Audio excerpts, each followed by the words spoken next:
Assalamualaikum warahmatullahi wabarakatuh. Halo, selamat pagi pemirsa RCTV. Apa kabarnya Anda di hari ini?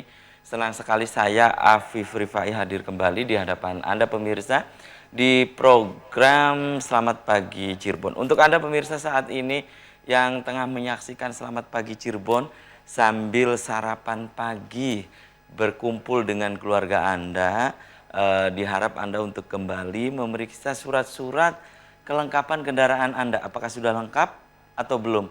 Ya, kemudian dimohon untuk Anda yang ingin ke tempat aktivitas Anda, diharap Anda untuk kembali memeriksa surat-surat kelengkapan kendaraan Anda, apakah sudah lengkap atau belum. Kemudian dimohon untuk tidak ugal-ugalan dalam mengendarai roda 2 maupun roda 4 karena suasana jalan saat ini untuk menuju ke tempat aktivitas Anda ada yang ramai lancar, padat merayap, dan macet. Dan jangan lupa pemirsa tetap mematuhi peraturan berlalu lintas. Dan pemirsa, berita-berita apa saja yang disajikan baik di koran Radar Cirebon dan koran Rakyat Cirebon, koran politik terbesar di Jawa Barat di edisi pagi hari ini. Untuk melengkapi informasi Anda di hari ini, jemari Anda cukup mengklik Radar Cirebon Online atau radarcirebon.com. Ikuti terus perkembangan atau informasi-informasi update, baik informasi-informasi dari sekeliling Anda, Ciayu, Majakuning, Jawa Barat, nasional bahkan internasional, hanya di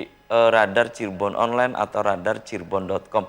Dan pemirsa, agar Anda tidak ketinggalan dan kehilangan informasi, Anda harus membaca halaman demi halaman, baik berita-berita yang ada di koran Radar Cirebon dan koran Rakyat Cirebon di edisi hari ini. Dan pemirsa, di pagi hari ini yang nanti kita akan diskusikan ini berkaitan dengan konstelasi dan konstelasi politik, terutama ini pemirsa di politik nasional, di mana saat ini pemirsa muncul ya tokoh-tokoh ini pemirsa yang salah satunya yang saya sebut adalah Mas Anies Baswedan, kemudian juga Mas Ganjar Pranowo dan seterusnya. Dan kemarin bahkan sudah ada pertemuan, ada poros yang baru ya, disebut-sebut sebagai poros baru. Apakah ini untuk Ganjar Pranowo atau untuk Airlangga Hartarto? Nanti kita akan bahas, kita akan bedah di edisi pagi hari ini dengan sejumlah narasumber.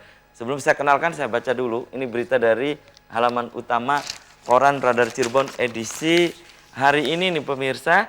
Dewi jadi rebutan Bogor dan Cirebon. Peraih medali emas di SEA Games Vietnam pemirsa. Kemudian Ketua KONI akui support anggaran masih kurang. Ya, siapakah pemirsa? Dewi Laila Mubarokah. Silakan Anda bisa membaca selengkapnya di halaman utama koran Radar Cirebon hari ini. Pendidikannya di mana pemirsa?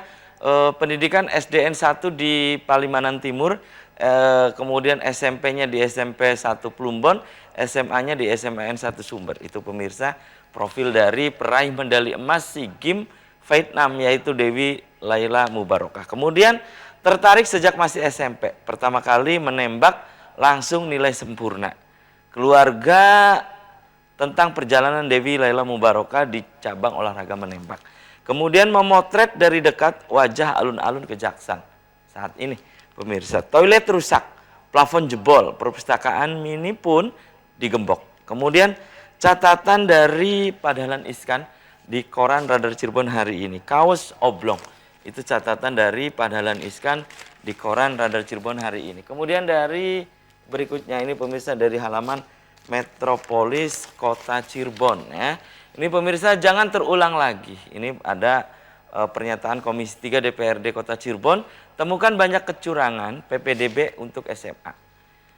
Terancam kurang anggaran untuk tambal sulam jalan. Dorong daftar haji sejak usia muda. Ini pemirsa dari halaman Metropolis. Kemudian dari halaman Kabupaten Cirebon di koran Radar Cirebon hari ini pemirsa, dana hibah pemerintah provinsi di stop. Bupati pastikan bakal perbaiki jalan yang rusak. Bupati juga soroti lemahnya koordinasi kepala OPD. Itu dari halaman Kabupaten Cirebon. Berikutnya ini pemirsa dari halaman utama koran politik terbesar di Jawa Barat, yaitu koran Rakyat Cirebon. Nah ini pemirsa di koran Rakyat Cirebon hari ini Alun-alun terlantar. Komisi 2 meminta pemerintah kota serius melakukan pemeliharaan. Kemudian Basnas Kota Cirebon, sasaran pertama sosialisasi SOP. Itu pemirsa, berita-berita yang disajikan baik di koran Radar Cirebon dan koran Rakyat Cirebon di edisi hari ini. Dan untuk Anda yang ingin berlangganan kedua koran tersebut, Anda bisa datang langsung ke Geraha Pena Radar Cirebon di Jalan Perjuangan nomor 9 Kota Cirebon. Dan pemirsa, di prolog tadi sudah saya sampaikan bahwa di pagi hari ini yang nanti kita akan bedah, kita akan bahas tentang menerka arah koalisi Capres di tahun 2024 nih pemirsa. Di sebelah saya ini ada Ketua Relawan Ganjar Pranowo 2024, ada Kang Heru Subagya. Selamat pagi Kang Heru. Assalamualaikum. Waalaikumsalam. Apa kabarnya Kang Heru? Alhamdulillah. Oke, terima kasih nih Kang Heru sudah menyempatkan hadir di Selamat Pagi Cirebon. Di sebelah Kang Heru Subagja, ini pemirsa ada pemerhati politik, ada Samsudin Kadir. Selamat pagi Mas Kadir. Assalamualaikum. Assalamualaikum. Apa kabarnya Mas Kadir? Sehat, Mas. Oke, terima kasih juga nih Mas Kadir sudah menyempatkan hadir di Selamat Pagi Cirebon. Saya langsung ke Kang Heru nih. Kang Heru, ini kan 2024, namun jigjag-jigjag dari beberapa tokoh termasuk Ganjar Pranowo, ya Mas Ganjar Pranowo, dan Anda adalah ketuanya, Ketua Relawan Ganjar Pranowo 2024. Nah, hingga saat ini Mas Ganjar ini kan masih dalam artian ini masih belum pasti nih. Ini kendaraannya dari mana kan, tiketnya dari mana untuk bisa maju calon presiden di tahun 2024 ini. Kemudian kemarin juga ini pertemuan dengan Airlangga Hartarto. Jadi ini banyak yang menyebut ini untuk siapa? Untuk Ganjar Pranowo atau untuk Airlangga Hartarto? Pendapat Anda? Silakan, Kang Heru Subagya. Oke, terima kasih sekali. Makasih kesempatannya, Kang. Saya menyapa untuk kita semua relawan Ganjar, saya selaku pimpinan hari ini. Terima kasih sekali ya hadir bisa di studio RCTV ya. Saya tegaskan atas nama ketua relawannya, bukan partai ya. Jadi begini, kalau menurut saya kondisi kontestasi saat ini, terutama dengan lahirnya partai 3 bersatu ya, jadi yang disebutkan sebagai partai koalisi bersama, ini adalah moderasi atau gagasan atau ide yang melahirkan sebuah wacana bagi masyarakat, bagi pelaku politik, bagi organ politik secara keseluruhan, dan ini adalah sebuah wacana yang luar biasa menurut kita. Adapun permasalahannya ketika saya sebagai ketua partai mendukung atau memberikan sebuah prediksi atau mengharapkan ya partai koalisi ini akan menjadi wadah Pak Ganjar, ini selebihnya adalah ketua partai mereka yang mempunyai wewenang. Hanya dari etikat baik dari partai koalisi yang sepenuhnya hadir, yang mewakili pertama Amanat Nasional, Golkar dan P3 sebagai relawan Ganjar, kita sangat apresiasi. Ada 3 partai yang berkumpul kemarin itu ya? Betul, karena ruangan Pak Ganjar dalam bahasan per hari ini, tiket untuk menuju ke pencapresan itu memang masih nihil dalam tanda petik ya. Artinya apa yang harus kita relawan gagas, kita dorong dan sebagainya akan kita masukkan dalam lobby-lobby, dalam perwujudan wacana di media, lobby-lobby yang kiranya kita punya akses ke elit politik mereka untuk menawarkan bahwa Pak Ganjar ini adalah bagian calon atau capres yang memungkinkan untuk menjadi leader next 2024 yang terbaik bagi Indonesia. Oke, itu ya. Tapi Kang Heru sebetulnya sebagai Ketua Relawan Ganjar Pranowo RGP 2024 ini menyadari betul bahwa pintu untuk PDI Perjuangan sepertinya sudah tertutup gitu. Kalau saya, namanya politik itu kan bias Pak, bias dan nyata dalam batas yang samar dan sangat tidak terkendali. Artinya bagi relawan Ganjar konteksnya adalah kebutuhan Pak Ganjar ini adalah menjadi pimpinan nasional, dan itu bagi kita menjadi keputusan mutlak harga mati. Artinya, pokoknya ini tidak bisa ditawar ya. Artinya dengan kekuatan kita mendorong Pak Ganjar sebagai calon presiden ini, akan kita coba melakukan advokasi dan publikasi ya pendidikan politik bahwa wajah Pak Ganjar ini dengan latar bagian penting dari pembelajaran politik dan dinamika next, bahwa model-model calon presiden seperti Pak Ganjar ini layak untuk dipilih. Adapun untuk partai ini adalah ruang lingkup dari keputusan tertinggi ketua umum. Itu ya. Oke, jadi ini sementara apa yang dilakukan oleh relawan Ganjar Pranowo ini mendukung penuh apa yang dilakukan oleh Mas Ganjar gitu ya. Apapun gitu ya. Dan saya ke Mas Kadir nih, Mas Kadir. Anda sebagai pemerhati politik, apa yang tadi disampaikan oleh Kang Heru Subagja, Ketua RGP 2024. Menurut Anda ini adalah rasional atau bagaimana? Karena dari Kang Heru tadi juga menyatakan tahu diri ya. Sepertinya ini kan belum ada partai yang menjadi kendaraan nantinya untuk 2024. Menurut Anda rasional tidak? Tapi tahan dulu nih, Mas Kadir dan pemirsa. Selamat pagi, Cirebon akan segera kembali sesaat lagi.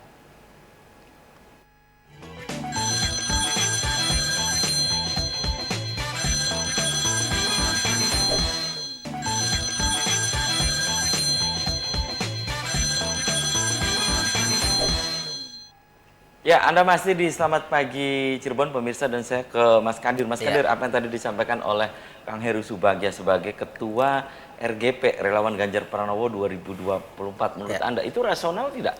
Menurut Anda? Ya, dalam konteks politik rasional saja. Apalagi dari hasil survei terakhir kan nama Ganjar muncul ya. Dari 3 top itu begitu ya. Itu sangat wajar. Tetapi pada konteks yang sama saya melihat ini tantangan sekaligus pulang bagi Ganjar. Tantangan sekaligus peluang bagi Ganjar. Peluang. Karena kenapa? Tantangannya adalah dia harus kompetisi dengan kader politik, kader PDIP di dalam PDIP sendiri, misalnya Mbak Puan dan mungkin ada nama lain begitu. Emang Mas Ganjar ingin dari PDIP gitu? Saya kan kira belum tentu juga. Ya kan dia kan kader juga gitu. Apakah kemudian selama ini ketika Tapi selama ini kan banyak sekali selama ini Mas Ganjar di beberapa kesempatan sudah tidak ini ya, di dalam tanda petik diikut sertakan gitu kan? Betul.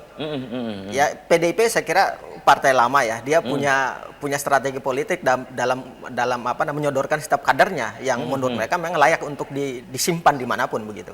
Dan itu sudah permainan PDIP sejak lama. Pasca reformasi kita melihat segala macam tokoh PDIP itu disebar kemana-mana. Dan itu secara politik boleh-boleh saja.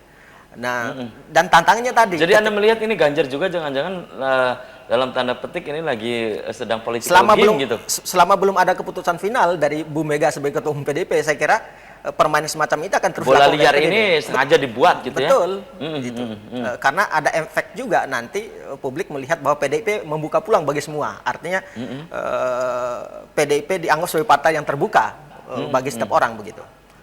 Untuk menokokkan kader dan seterusnya. Yang kedua, bagi saya ini juga peluang malah bagi Ganjar sendiri, bukan peluang di internal PDIP, tapi peluang bagi dia untuk kemudian terus bermain di eksternal partai.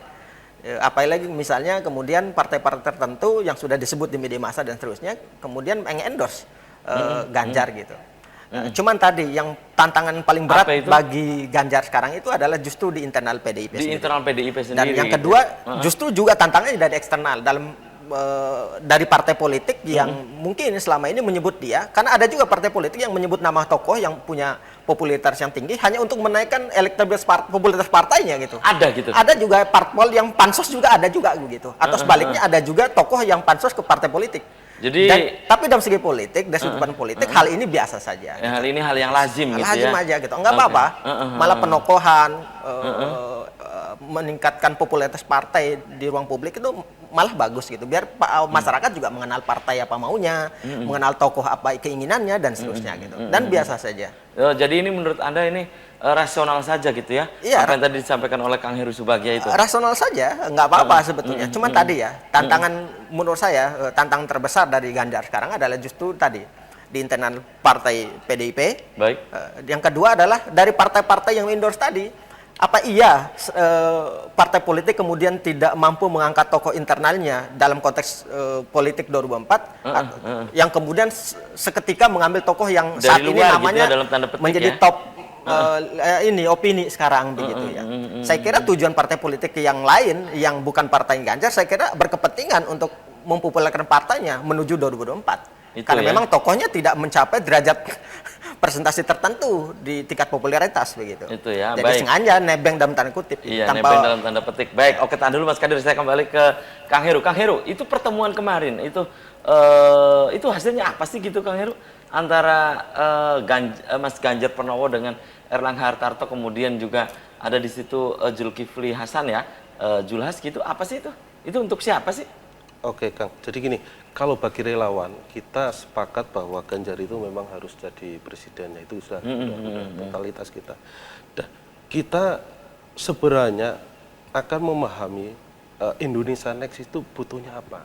Jadi kita selama ini terjadi krisis plus minus dari kepemimpinan nasional. Nah, selayaknya calon presiden yang nantinya menjadi kontestan dalam pemilu 2024 itu memang layak dan memenuhi kriteria, bukan hanya masalah elektabilitas, memang dari integritas, kepercayaan publik terhadap masyarakat, dan bukti hasil nyata dari kinerja figur-figur tersebut. Yang perlu diperhatikan dan digarisbawahi bahwa jangan permainkan calon-calon yang punya elektabilitas dan integrasi ini menjadi bagian komoditas partai gitu loh.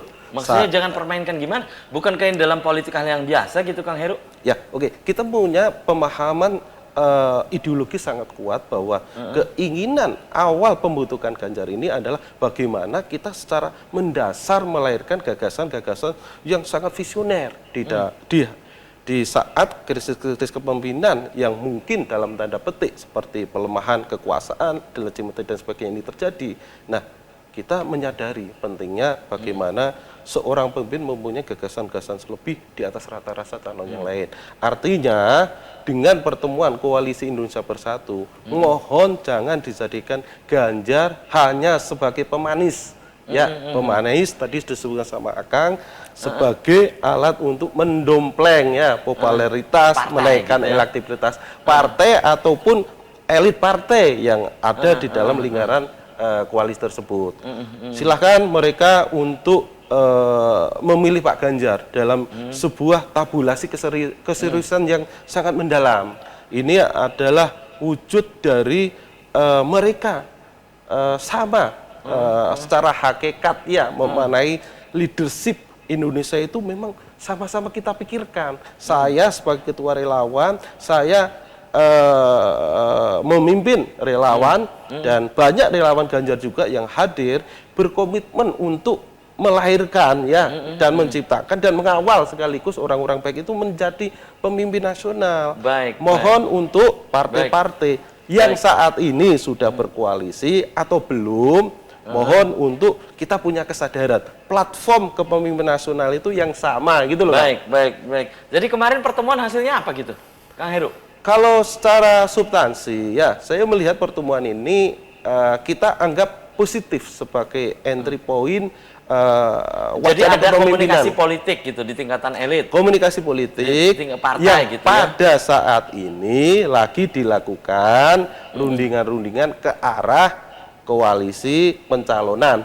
Saya lihat belum ada kesepakatan sebagai internal yang melahirkan paslon tertentu. Walaupun kemarin ada kunjungan Pak RK ya, Pak RK, kemudian kemungkinan juga akan diikuti tokoh-tokoh yang lain. Tidak menutup kemungkinan Pak Anies atau mungkin Pak Ganjar gitu ya untuk sowan ke mereka. Ini adalah bentuk kesadaran bagi mereka untuk mencalonkan diri. Ini hal sebuah kewajaran. Baik, Mas Kadir, Anda melihat pertemuan kemarin itu ada yang bisa Anda baca nggak? Karena kan politik itu kan multitafsir gitu, Kang Heru ya. Berkaitan dengan pertemuan beberapa tokoh ya, kemudian ini salah satunya adalah Mas Ganjar. Apakah akhirnya disebutkan apa ini untuk Mas Ganjar atau untuk Golkar ya, Erlangga Hartarto? Anda melihat bahwa itu hal yang biasa atau Anda melihat bahwa ini sepertinya akan merapat atau seperti apa gitu, Mas Kadir? Ya biasa saja, penjajakan dan politik, apalagi 2 tahun lagi. Bahkan secara begitu aturan kan setahun pas ya untuk persiapan gitu. Apa yang dilakukan Erlangga dan Zulkifli dan seterusnya kemarin itu kan sudah dilakukan juga kepada tokoh lain, pada Anies, RK sebelumnya, bahkan diundang di forum internal partai agenda nasional misalnya. Jadi hal biasa saja. Gitu. Cuman kita menitip pesan bahwa partai politik bila perlu, kenapa nggak pede dengan kader internalnya ketika kemudian hanya memanfaatkan kader lain yang mungkin secara opini kerap disepelekan atau dikesampingkan dalam forum-forum internal partainya misalnya. Memang tidak ada etika yang dilanggar, cuman itu bisa mengurangi kepercayaan internal kader partai politik. Kok kita sudah lama tidak ada penghargaan terhadap kita yang sudah lama berkarir di sini. Iya, di partai itu gitu juga ya. menjadi catatan internal partai politik. Tapi sebagai sebuah upaya untuk membangun pencitraan lebih maksimum, sehingga kemudian angka popularitas partai lebih meningkat, ya boleh-boleh saja gitu. Justru saya memberi catatan kaki ke ke Ganjar misalnya, jangan terlalu menjadikan ini sebagai euforia. Karena kenapa? Partai politik punya kepentingan, apalagi di situ ada Golkar, ada PAN, ada Kita P3. tahu lah mereka jijak-jijak Tiga politiknya partai gitu ini ya. secara langkah politik selama sekian tahun pasca reformasi, kita tahu mereka jago untuk kemana-mana gitu ya. Dan loncatan-loncatan loncatannya menarik dan memang susah dipegang juga, kecuali oleh mereka yang biasa bersama di situ begitu ya. Karena itu tidak perlu terlalu langsung percaya. Baik. Dan memang perlu cara baru bagi Ganjar untuk kemudian menggapai kursi. Kang Heru, ini pencalonan. jangan terlalu bereuforia. Itu tadi kata Mas Kadir. Anda setuju gitu? Saya Iya, dalam bahasa saya itu jangan GR lah gitu. Secara internal sebenarnya Pak Ganjar nggak punya kebutuhan untuk GR, ya, karena pada prinsipnya Pak Ganjar ini adalah pemimpin yang real, ya, bukan hasil dari produk pencitraan. Mengapa harus GR? Apa yang diperoleh Pak Ganjar memenuhi elektabilitas masuk 3 besar ini adalah wilayah kerja, bukan wilayah pencitraan. Bagi saya, menurut Pak Ganjar biasa-biasa saja, karena saya sadar bahwa ada pembedaan antara pemimpin hasil dari pencitraan dengan pemimpin yang mendadak dicitrakan itu. Jadi ya anggap aja biasa-biasa, karena kredit poin dari Pak Ganjar itu sangat berlimpah ya. Jadi nah, ini yang kita coba amati, jangan sampai kredit poin ini dijanjikan alur-alur atau tadi disampaikan tata cara partai untuk dijadikan Pak Ganjar itu endorser secara sepihak. Ya. Jadi perlu saya sampaikan, Kang, relawan ini beda dengan partai. Cuma mempunyai visi besar yang sama seharusnya dalam mengagendakan proyek-proyek, terutama bagaimana Indonesia yang katanya 2030 ini Indonesia menjadi bagian negara maju dunia. Nah, ini infrastruktur kepemimpinan ini harus diawali dan kita relawan harus konsisten, Dot. Kita nggak mau punya dibeli. visi ke depan gitu ya. Harus itu menjadi kewajiban yang dimiliki seorang pemimpin nasional 2024 nanti. Baik. Oke, tahan dulu Kang Heru dan juga Mas Kadir, dan pemirsa, selamat pagi Cirebon akan segera kembali usia komersial berikut ini.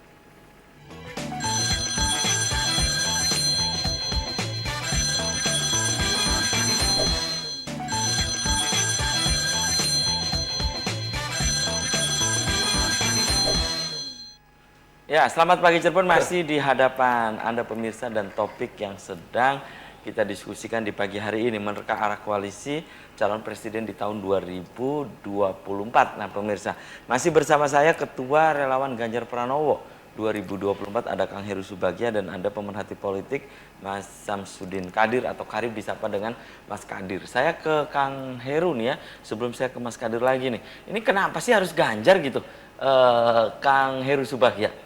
Saya kalau udah ketua partai saya akan menanya internal partai bagaimana gitu ya. Jadi saya balik awal tentang bagaimana potret awal kontestasi ya Pilpres 2024 ini sudah baik dibuka dengan adanya koalisi bersama Indonesia. Yang kemarin bertemu itu ya. Artinya kalau saya boleh saya boleh flashback tentang siapa sih partai yang ada di dalamnya. Saya pikir partai-partai di dalamnya itu wajah-wajah menurut kita ya sebagai partai yang mempunyai platform ideologi yang cukup ideal. Artinya seperti Golkar dengan partai dengan platform ideologi nasionalis ya, PAN partai nasionalis religius, dan kemungkinan P3 juga akan mengikuti partai nasional religius juga. Artinya kesepakapahaman tiga koalisi partai ini sebenarnya mempunyai visi yang sama untuk NKRI. Nah, konteks pemahaman mereka, dalih-dalih mereka harusnya, ya ini harusnya dalam petik, karena saya punya kepentingan bahwa Pak Ganjar ini mempunyai kesesuaian terhadap Indonesia yang mempunyai wajah Kebinekaan Tunggal Ika yang itu bagian esensi ya berdirinya NKRI, dengan visi kebangsaan, visi Nusantara, ini sebenarnya hakikatnya sama dengan platform-platform ketiga partai untuk membentuk koalisi Indonesia Bersatu ya. Judulnya aja kan Koalisi Indonesia Bersatu. Harusnya pemahamannya tidak sektoral, tidak ideologis ke partai-partai masing-masing. Baik. Mereka berpikir dalam konteks yang lebih luas. Baik, baik. Mas Kadir, Anda melihat Koalisi Indonesia Bersatu, apa ini akan terus secara kontinu atau memang pada saat itu saja gitu ya? Karena kan kita masih beberapa tahun lagi kemungkinan kan dinamis nih ya, perkembangan politiknya, konstelasi politiknya. Anda melihat bahwa Koalisi Indonesia Bersatu yang tadi disampaikan oleh Kang Heru ini hanya sebuah nama atau memang nanti mereka dengan sendirinya akan bubar dalam pengamatan Anda? Saya kira bisa jadi itu final ya. Tapi dengan catatan misalnya di internal koalisi itu final orang yang kemudian mau di-endorse dan mau ditokohkan dan mau dijadikan begitu. Ketika di situ masuk Ganjar, saya tidak terlalu begitu yakin juga dengan maksudnya Ganjar akan masuk ke situ? Betul. Saya nggak yakin betul ya. Karena tadi karakter Golkar, PAN ini dia selalu punya cara berpolitik yang agak berbeda dengan yang lain. Kalau PDIP misalnya kalau dia bilang A, pasti A. Demokrat bilang B, pasti B. PKS bilang C, pasti kalau B. Golkar? Kalau Golkar untuk sekarang saya tidak terlalu percaya. Sulit untuk ditebak? Sulit untuk ditebak begitu. Belum lagi nanti dinamika internalnya, DPD dan seterusnya. Belum lagi Dewan Penasihat memberikan arahan dan segala macam gitu ya. Itu pasti nanti. Dan Golkar selalu. Jadi kalau begitu siapa yang dikorbankan nantinya? Ya tadi saya bilang itu saat ini kerja Golkar kalau kita membaca statement Erlangga sebetulnya kan tidak serius juga kalau dia masuk jadi calon begitu ya. Walaupun nama dia nempel di beberapa media ya itu kerja politik begitu. Saya kira apa yang dilakukan oleh Golkar, oleh PAN dan P3 sekarang adalah untuk menaikkan popularitas partai. Untuk menaikkan popularitas partai. Iya, karena di survei terakhir itu ada hidden agenda di situ ya. Iya, ada hidden agenda dan saya kira itu biasa dalam politik begitu. Memanfaatkan saling memanfaatkan dalam tanda kutip begitu. Saya kira pemunculan Ganjar di situ juga secara dalam batas politik tertentu Ganjar juga diuntungkan. Ketika kemudian dihempaskan dalam wacana internal pemunculan di internal PDIP, ini malah peluang bagi Ganjar gitu. Memang tidak penuh GR sebagaimana dikatakan oleh Akang tadi, memang bukan masalah GR ya, tapi ini peluang, tapi jangan kemudian terlalu jauh mengambil posisi ini, karena kita tahu lehernya Golkar dalam menokohkan orang begitu. Itu satu. Yang kedua, saya kira memang poros yang terbaik 2024 itu adalah 3 poros. Ini 3 poros? Anda sebut 3 poros, itu poros mana saja? Ya tadi, saya kira PDIP dengan Gerindanya mungkin, dan sekarang poros Indonesia Bersatu, dan mungkin ada poros lain juga selain itu gitu. Apa poros apa menurut Anda lihat? Bisa jadi misalnya Nasdem, Demokrat, PKS dan seterusnya begitu kan bisa saja begitu. Dan dengan di situ memunculkan nama Mas Anies gitu misalnya? Bisa Mas Anies, bisa yang lain juga gitu kan, bisa Anies Baswedan, bisa AHY. Kan pertemuan-pertemuan itu juga dilakukan. Dan 3 partai yang tadi memunculkan Ganjar juga melakukan hal serupa gitu. Ini semua masih dalam penjajakan. Semua partai ingin naik dan itu secara personal tokoh politik itu juga sangat berkepentingan untuk dimunculkan dirinya. Saya kira nggak apa-apa gitu.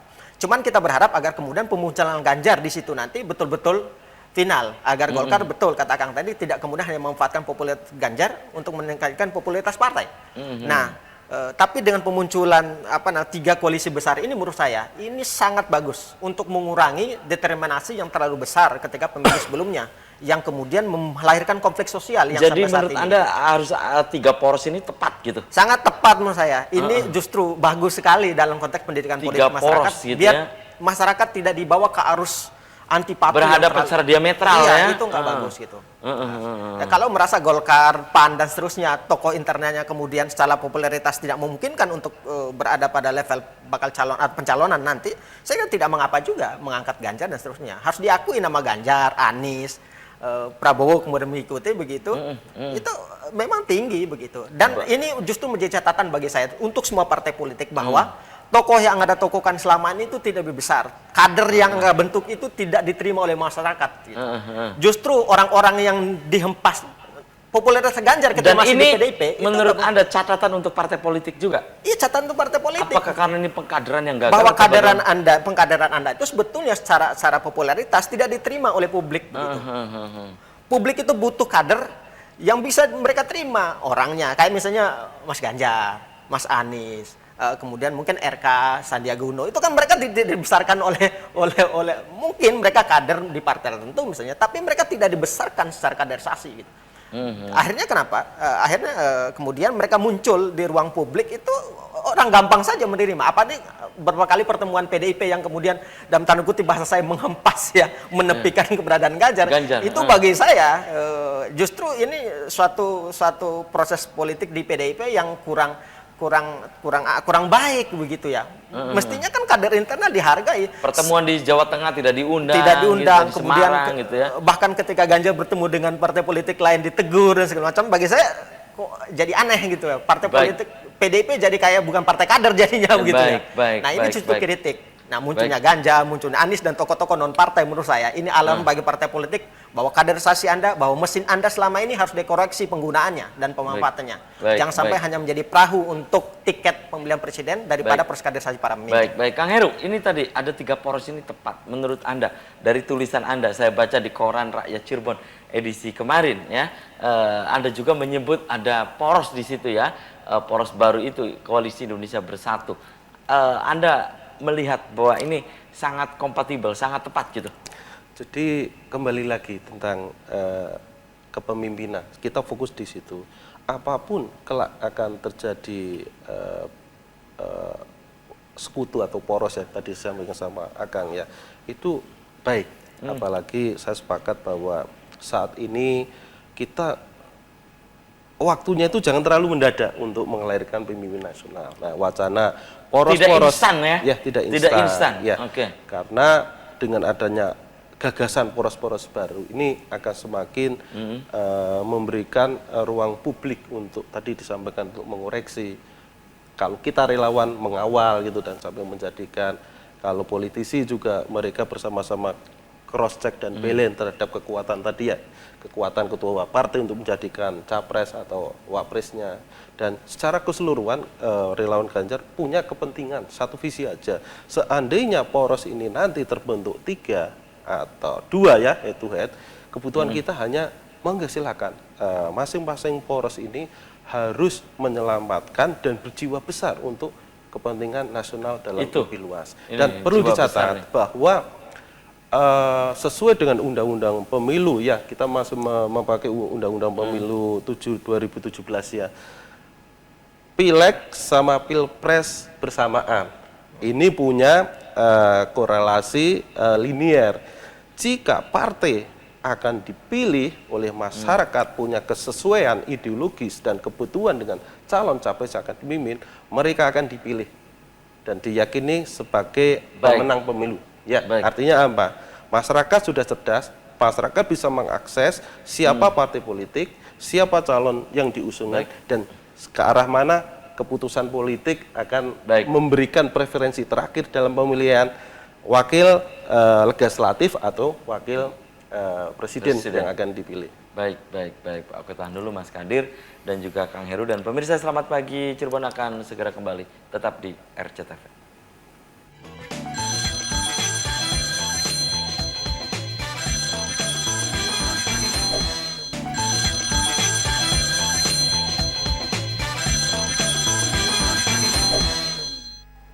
Terima kasih Anda masih di Selamat Pagi Cirebon, pemirsa segmen terakhir ya. Saya masih bersama Mas Samsudin Kadir atau Mas Kadir. Ini pemirsa pemerhati politik dan juga ada Ketua Relawan Ganjar Pranowo RGP 2024, ada Kang Heru Subagja. Kang Heru, ini sepertinya Anda memaksakan banget ya untuk Mas Ganjar Pranowo ini diusung gitu. Nah ini kan memaksakan banget. Nah jangan-jangan di belakangnya ini ada pemodal gitu ya. Nah, pendapat Anda jadi, memaksakan Mas Ganjar itu? Iya, banyak yang ngira saya dimodali Mas sama kepentingan oligarki. Jadi perlu ditandasi ya Kang. Kelahiran relawan kami ini sebenarnya terlahir pasca Pak Jokowi jadi presiden, dan kita menggagas bahwa siapa next yang kiranya ingin dijadikan presiden RI. Nah, kebutuhan itu kita lahirkan sedemikian rupa sehingga kita sudah mendeklarasikan jauh-jauh hari ya, kurang lebih ya 1,5 tahun yang lalu, dan termasuk relawan yang paling pertama, Kang. Jadi kalau paling pertama kayaknya nggak ada pemodalnya ya, ya benar nggak? Terus yang kedua, kita ini sebagai relawan komposisi sangat ideal karena di dalamnya ini ada dua kubu besar, yaitu militan 001 dan militan 02. Oh, ada semua di kita situ? menggagas terbentuknya relawan Ganjar Pranowo 2024 dalam konteks komunal. Nah, inilah sebenarnya militansi kita itu ada di sini. Seolah-olah relawan Ganjar ini bisa menjadi besar, militan, dan seolah-olah memaksakan Ganjar.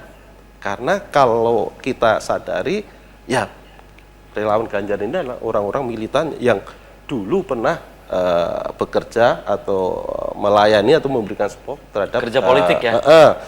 Tanpa harus ada amunisi yang besar. Gagasan-gagasan kita ini terlahir akibat pencerahan internal kita, bagaimana kita melahirkan sebuah nilai-nilai pemimpin yang dijual dari nilai, bukan sebuah pencitraan. Ya, dibangun berdasarkan realita yang ada. Dalam ini kita sepakat Pak Ganjar. Bukan Karena kemasan nilai, ya? Bukan kemasan. Bukan Jadi dikemas, perlu gitu ya? saya sadari, memang banyak relawan-relawan yang gugus tugasnya hanya untuk menaikkan elektabilitas. Cuma kalau relawan Ganjar ada gugus tugasnya, ada mengawal ya ideologi kepentingan yang jauh lebih besar dari kepentingan oligarki atau kepentingan partai itu sendiri, untuk kita coba berpikir bersama-sama bagaimana Indonesia ini akan menjadi negara yang berdaulat penuh dan tangguh.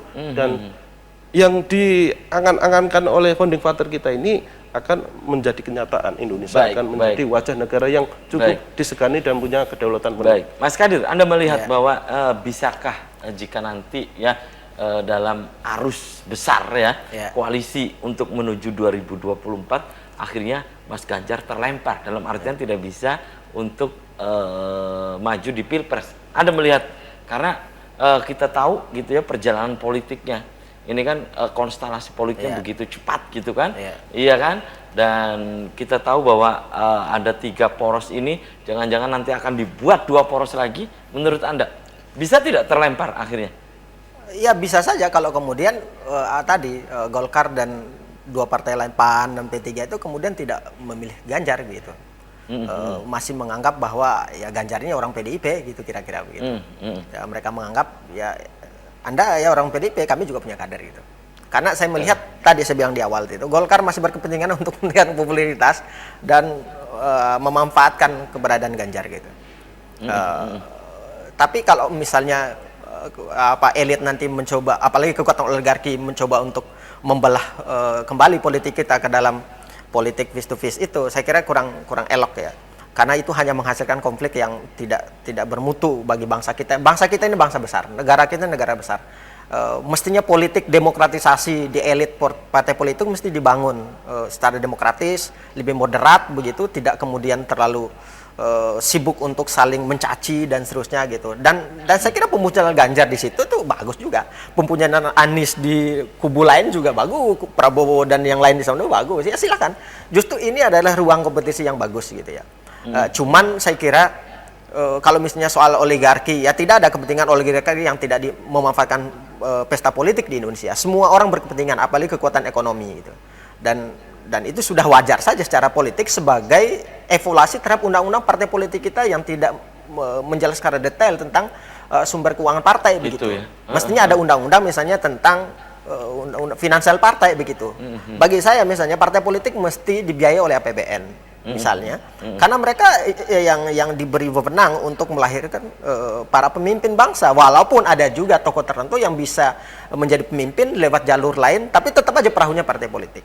Justru kita ingin partai politik ini diwadahi, diafirmasi kepentingan dan kebutuhannya begitu. Jadi tidak sekedar kemudian hanya dijadikan perahu seketika. Kan manfaat partai politik sekarang kita lihat hanya untuk kemudian tiket doang gitu. Setelah tiket orang bisa bebas gitu. Itu yang kedua dalam konteks jangka panjang. Kemudian yang ketiga bagi saya, pemunculan tiga koalisi ini dalam konteks pemilu 2024 ini sangat mendidik bagi masyarakat untuk selesai dengan konflik yang tidak berujung di masa lalu. Iya, saling yang berkepanjangan ya. Saling cebong, kamper segala macam. Itu kita dengarnya juga aneh gitu. Pernah bangsa kita dulu, pendiri bangsa kita dulu mengartikulasikan politik itu sangat jenial. Bung Karno, Bung Hatta, Nasir dan para tokoh yang lain. Mereka berdebat di meja itu, tapi mereka ngopi setelah itu gitu. Sekarang kita ini elitnya bagi duit, masyarakatnya disuruh saling bunuh. Nah, ini yang harus kita selesaikan. Makanya bagi saya pemunculan tokoh, baik itu dari ruang partai politik maupun non partai politik itu sangat bagus. Justru saya suka ketika kemudian para relawan partai politik memunculkan kadernya sejak saat ini, biar masyarakat juga mengenal apa maunya, bagaimana platformnya, dan siapa yang akan mereka pilih ke depan gitu.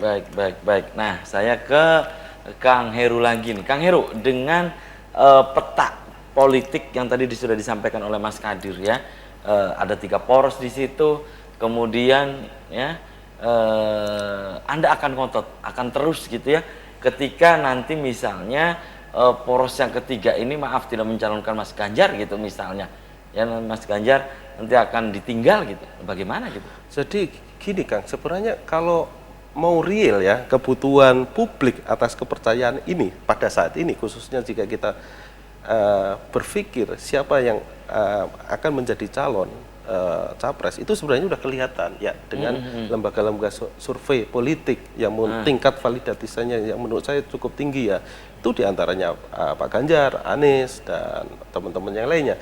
Dan Pak Ganjar dalam hal ini dan saat ini menempati top skor untuk capres. Nah, apakah wujud dari kepercayaan dari masyarakat ini akan dilakukan pengkhianatan ya? Saya catat ya, pengkhianatan elit partai ya untuk menghabisi Pak Ganjar dan pendukung militan kayak kita. Ya monggo, ini adalah pengkhianatan terhadap kader terbaik dan pengkhianat terhadap cita-cita dan bangsa Indonesia menurut kita. Jadi bagi saya, saya tidak ada kebutuhan apakah 3 partai ini mengusung Pak Ganjar atau tidak. Cuma kebutuhan khusus saya, Anda sebagai partai yang berada dalam koalisi partai akan terlihat bagaimana Anda punya visi besar terhadap nusa dan bangsa, khususnya untuk memilih Capres 2024. Catat. Itu ya. Oke, kembali saya ke Mas Kadir nih. Mas Kadir, ini berkaitan dengan konstelasi ini yang terus ya, setiap menit, setiap detik selalu berubah nih Kang Heru ya. Walaupun sudah ada 3 poros ya, tentunya 3 poros ini kan bukan hal yang paten pastinya. Ini kan karena politik tadi kita bahas itu Pak adalah bergerak dinamis tentunya. Ya, Mas Kadir, Anda membaca ini kan 3 poros tepat ya. Jika nanti 2 kembali, nah bagaimana petanya menurut Anda? 2 poros lagi?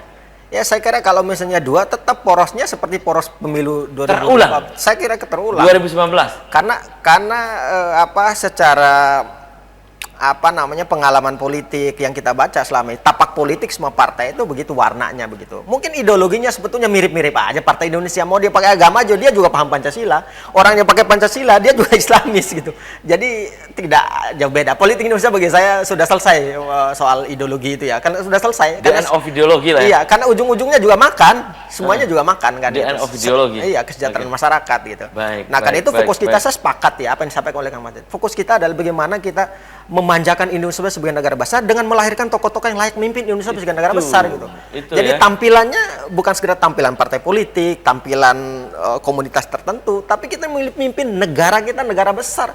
Kita yang menaikkan jejak Indonesia itu pada level negara besar gitu, bukan sekedar negara memimpin Asia Tenggara kecil.